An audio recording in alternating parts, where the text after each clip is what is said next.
মনে হলো মানচিত্রটা তাকে টেনে নিয়ে যাচ্ছে, এক অদৃশ্য শক্তি যা তাকে ওই তালাবদ্ধ ঘরের দিকে ঠেলে দিচ্ছে।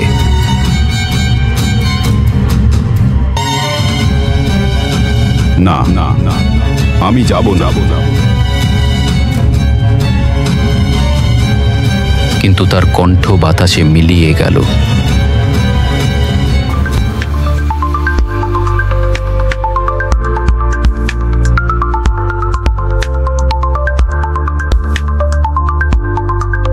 তৃতীয় রাত, আবার সেই একই ঘটনা। রাত 12টার পর নিঝুম নীরবতা ভেঙে উঠোনে শোনা গেল সেই শব্দ।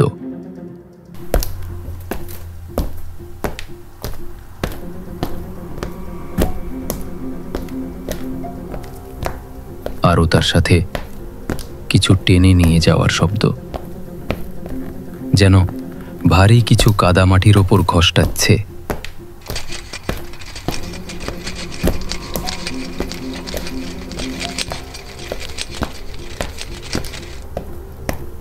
সুদেবের বুকের ভেতর ধরফড়ানি।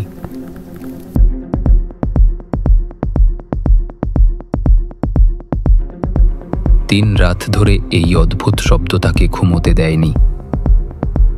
তবু কৌতূহল আর ভয়ের মিশ্রণে তিনি জানলার পর্দা সরিয়ে বাইরে তাকালেন। চাঁদের ফ্যাকাশে আলোয় উঠোনের ভিজে মাটি ঝকঝক করছে। তিনি দেখলেন মাটির ওপর স্পষ্ট একটা দাগ, যেন কিছু অদৃশ্য বস্তু টেনে নিয়ে যাচ্ছে। এটা কোনো মানুষের পায়ের ছাপ নয়। দাগগুলো অদ্ভুত, অস্বাভাবিক, যেন কোনো ভেসে থাকা প্রাণী মাটির ওপর দিয়ে চলেছে। দাগের শুরু উঠোনের মাঝখান থেকে, আর শেষ হয়েছে বাড়ির পেছনের বাঁশ ঝাড়ের কাছে।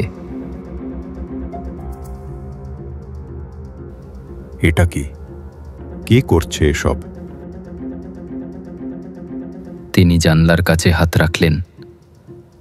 হাতের তালু ঠান্ডা, ঘামে ভিজে গেছে। বাইরের অন্ধকার যেন তাকে ডাকছে।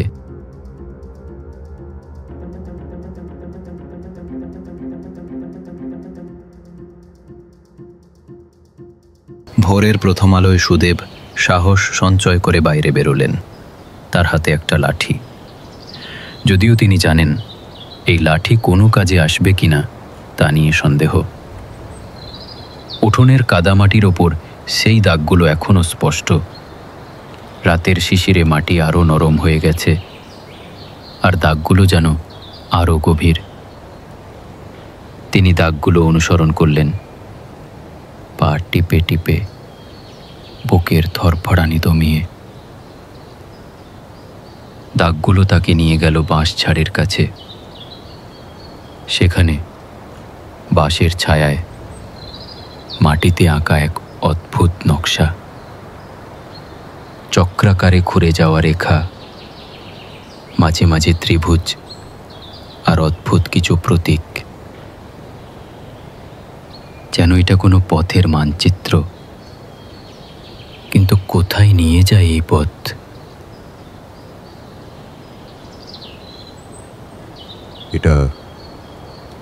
এটা কি চাইছে আমার থেকে?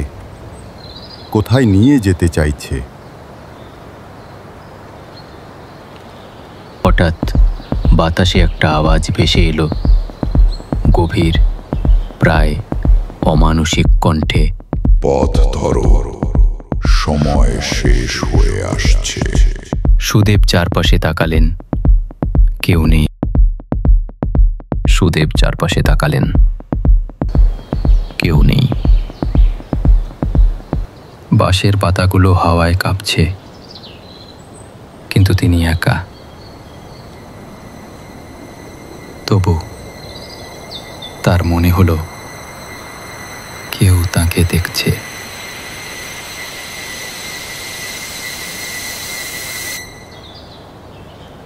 মানচিত্রের চিহ্নগুলো অনুসরণ করে সুদেব পৌঁছলেন শেষ প্রান্তে। শুকিয়ে যাওয়া পুরনো খালের ধারে। এই খাল বছরের পর বছর ধরে শুকিয়ে আছে, মাটি ফাটল ধরে কাঠের মতো শক্ত হয়ে গেছে। কিন্তু মাঝখানে ফাটল ধরা মাটির ওপর দাঁড়িয়ে আছে একটা কালো ছায়া। ছায়াটা মানুষের মতো, কিন্তু তবু মানুষ নয়। এর কোনো মুখ নেই, কোনো চোখ নেই, শুধু একটা অন্ধকারের আকৃতি, যেন আলো সেখানে পৌঁছায় না। সুদেবের পা থরথর করে কাঁপছে। তিনি পিছিয়ে আসতে চাইলেন, কিন্তু পারলেন না। যেন কোনো অদৃশ্য শক্তি তাকে সেখানে আটকে রেখেছে। ছায়াটা ধীরে ধীরে হাত তুলল, তার আঙুল মাটির ওপর চলতে লাগলো, আর মাটি কাঁপতে শুরু করলো। হালকা কিন্তু স্পষ্ট।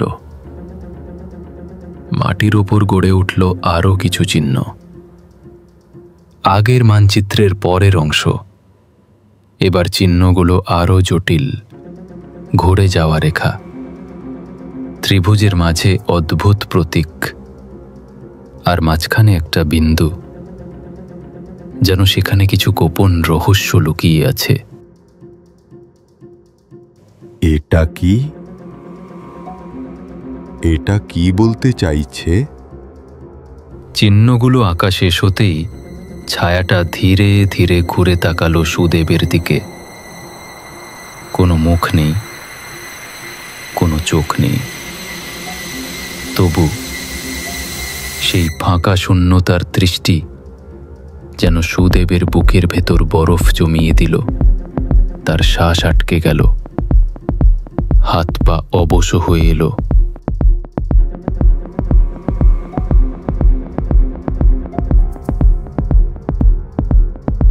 এক ঝটকায় ছায়াটা মিলিয়ে গেল অন্ধকারে, যেন কখনো ছিলই না। কিন্তু মাটিতে রয়ে গেল সেই মানচিত্র। চিহ্নগুলো যেন জীবন্ত, যেন সুদেবকে ডাকছে। আর সেই চিহ্নের শেষে একটা দিক নির্দেশ করছে, গ্রামের পুরনো তালাবদ্ধ ঘরের দিকে। সেই ঘর যার সম্পর্কে গ্রামের লোকেরা ফিস ফিস করে কথা বলে, যে ঘরে কেউ যায় না। ওই ঘর? ওই ঘরে কি আছে? আমাকে কেন ডাকছে? সুদেবের চোখ পড়ল মাটির ওপর। সেখানে চিহ্নের মাঝখানে লাল কালি দিয়ে লেখা একটাই শব্দ, ফিরিস না। লাল কালি যেন মাটিতে রক্তের মতো ছড়িয়ে আছে। সুদেবের শরীর কাঁপছে। তিনি পিছিয়ে আসতে চাইলেন, কিন্তু পা যেন মাটিতে আটকে গেছে। মনে হলো মানচিত্রটা তাকে টেনে নিয়ে যাচ্ছে, এক অদৃশ্য শক্তি যা তাকে ওই তালাবদ্ধ ঘরের দিকে ঠেলে দিচ্ছে।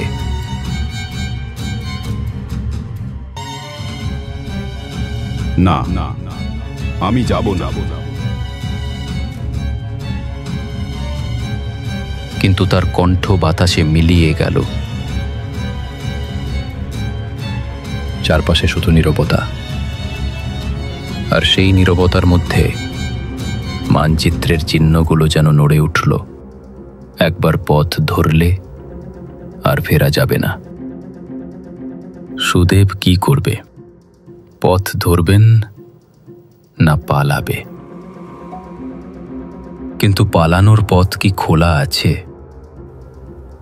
মানচিত্রটা তাকে ডাকছে, আর তালাবদ্ধ ঘরের দরজা যেন ধীরে ধীরে খুলে যাচ্ছে।